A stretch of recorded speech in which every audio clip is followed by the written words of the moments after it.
Il se trouve que dans la plupart des pays d'Europe, il y a des systèmes d'étiquetage. Et il n'y en avait pas en France. Et l'association Étiquette Bien-être Animal a créé en France le premier système d'étiquetage du bien-être animal. Et aujourd'hui, quand on parle d'audit bien-être animal, en fait, on pense souvent audit à EBEA. Et de ce point de vue-là, je pense que c'est une réussite dont on peut se féliciter. Déjà, en fait, on est très heureux de voir que 4 ans après, la démarche d'étiquette bien-être animal est appliquée à une trentaine de gammes de produits en France et que plus de 100 millions de poulets ont été étiquetés.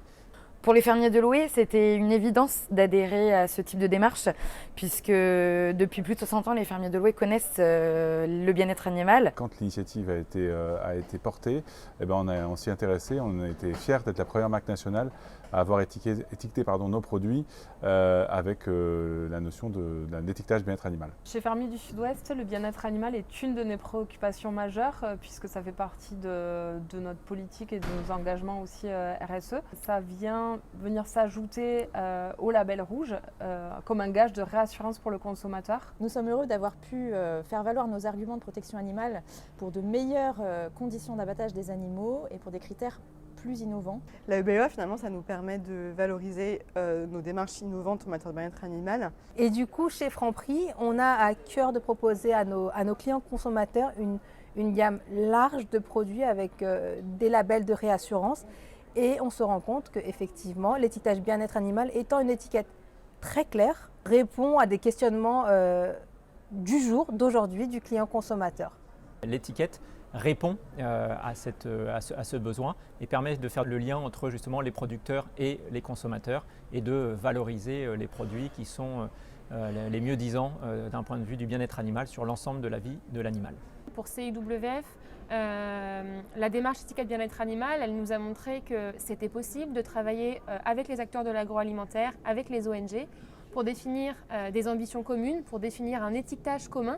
L'intérêt justement de ces discussions, c'est d'apporter de la visibilité, notamment au niveau des éleveurs, l'élevage, pour savoir vers où ou vers quoi plutôt orienter les investissements. Une démarche volontaire ne peut réussir que si elle rassemble tous les acteurs. La force de l'association, c'est qu'elle rassemble tous les acteurs du bien-être animal.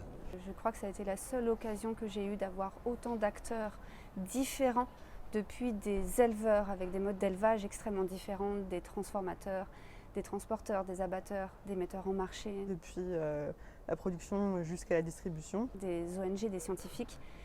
Toutes ces personnes et organisations se sont mis autour de la table et pas qu'une seule fois pour discuter. Il y avait des convergences à trouver entre nous, malgré effectivement des orientations ou des points de vue différents initialement. On a réussi à discuter et on a réussi à construire un référentiel transparent et pour améliorer le bien-être animal. Et c'est un magnifique défi qu'on a pu relever depuis 4 ans dans l'étiquette. Et surtout, c'est une super équipe, la EBEA. Donc voilà, c'est plein de gens très motivés, avec des idées diverses, des valeurs diverses. Et c'est toujours humainement un partage très intéressant.